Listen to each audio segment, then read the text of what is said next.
Let me give you the keys to fantasy football in 2024. I'm projecting out every single position. I already gave you guys my top 12 running backs and wide receivers. Today's video, top 12 quarterbacks. Starting off hot at number 12, it's Brock Purdy at 19.3 points per game. The things that stood out the most when projecting him this year was last year he averaged 9.8 yards per attempt. That's like 2 to 3 more than NFL averages. His touchdown rate was also over 7% in both years he plays. This is basically a huge testament to all the skill pieces around him. He's on by far the best offense in the league. And once again, they're projected to score the most points this year. So while I don't think he has top 5 quarterback upside just because he isn't throwing the ball enough, I have him projected for 483 pass attempts. That's like 100 less than a lot of guys. He still has a very high floor. He has a good-ish ceiling. I think he's just a very average quarterback. Put him at 12. 11, Caleb Williams. We're shooting for a little bit of upside here. Got him projected at 19.2 points. Now, obviously, the toughest thing to project with him this year is his rushing upside. We really don't know how much he's going to run on this Bears offense, but most of the top scouts are considering him a top prospect that we've ever seen at the quarterback position, and we've never seen a number 1 overall quarterback get drafted to a position that's as good as what the Bears have right now. DJ Moore, Keenan Allen, Rome Odunze is already one of the top 5 trios in the NFL, may even be higher than that. I've never seen a guy, like Sam Darnold goes to the Jets, Zach Wilson to the Jets, like Baker to the Browns.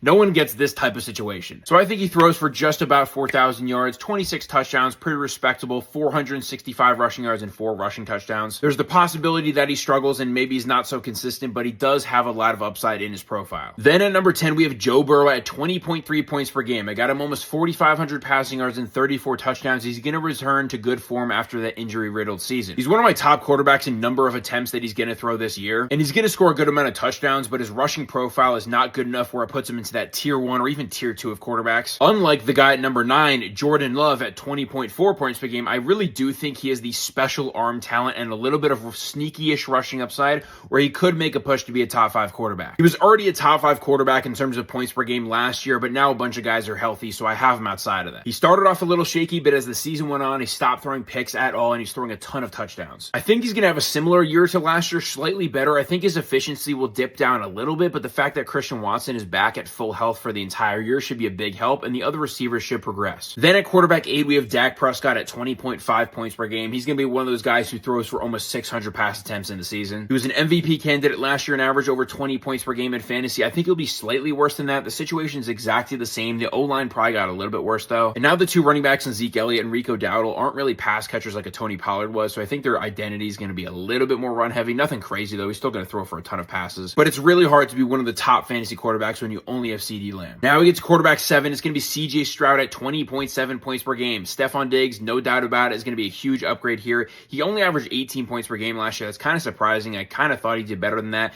But for a lot of the season, Tank Dell was out. Nico Collins missed a little bit of time, and he was dealing with just crap outside of that. Now they bring in Diggs and Mixon, both of which are good pass catchers. I think he really could make a push for 5,000 yards in the season. I have him projected about 4,733 touchdowns. Now we get to the point in the top 6 where I think that all of these 6 guys have a real shot at being the quarterback 1 this year. But the one who's least likely to do it at number 6, Lamar Jackson at 20.9 points per game. He averaged barely over 21 last year, and that was in an MVP season. Not really an MVP season. 29 touchdowns. That ain't going to cut it for me, but to each their own. He really didn't rush a crazy amount last year, so I have him rushing for more yards this year than he did last year, but the problem is I think that Derrick Henry is going to really take away a lot of the goal line work, so he won't score very many touchdowns, and it's just going to lower his passing volume overall. The Ravens were the most run-heavy team in the NFL last year. But on the bright side, Mark Andrews is back and should offer a lot of help, especially in the red zone, so if they're going to throw a touchdown, it's probably going to be DeMarc Andrews. Number 5, making his way up the list, is Anthony Richardson at 21 points per game. Now, he's very tough to project. We barely saw him play at all last year, but I believe he was on pace for 17 rushing touchdowns. Obviously, that is not going to happen, but I do have him projected for a healthy 9.5, and he could get even more if they develop a little tush push around him. One thing about this is I have him and JT combined projected for about 20 rushing touchdowns, and it's probably going to be even more than that. I just don't know how this team is going to throw in the red zone. Like, he's not a quarterback that's very accurate at short ranges. I just think that he's going to use his legs a lot of the time. His passing stats aren't nothing special. It's 3,400 yards, 22 touchdowns, but Shane Steichen is a great coach to be around, and I think he's going to get the best out of him. Number 4, it's the return of Kyler Murray. He used to average over 24 points a game a couple seasons ago. Now he gets Marvin Harrison. I got him at 22 points per game. Gets a full season of James Conner, Trey McBride, and Marvin Harrison. It's going to be crazy. I think he's going to throw for over 4,000 yards, but what will really set him apart is if he has that crazy season he had a couple years ago where it was 800 yards and 11 touchdowns on the ground. I went pretty modest. I said 630 for his yards and almost 7 touchdowns, but maybe that's the thing that gets him over the top. 3 is Jaylen Herz. He didn't have the best year last year, averaging over 21 points per game. The offense really fell apart at the end of the year. I think the offense will pick it back up. That was mainly due to bad coaching. Now they add Saquon Barkley, so I think they're going to be a little bit more run heavy, and he may vulture him a little bit at the goal line. I have Jaylen Herz at 12.25 TDs this year, and honestly, maybe that's a little bit high with Saquon. I know it's crazy, but Josh Allen is my QB2. He's been QB year for most years in his career. 24.2 points per game is my projection, just about as good as he did last year. I still think he's going to be amazing. Most of it's going to come on the run, though. He already had 15 rushing touchdowns last year. That's a bit egregious to predict, so I got him at 12, and I got him at almost 700 rushing yards. Through the air, 28 touchdowns, 4,000 yards, nothing crazy. But I think that losing Stefon Diggs really puts the cap on his overall fantasy season. I think it's going to be mainly rushing, and his receiving output, I don't see him really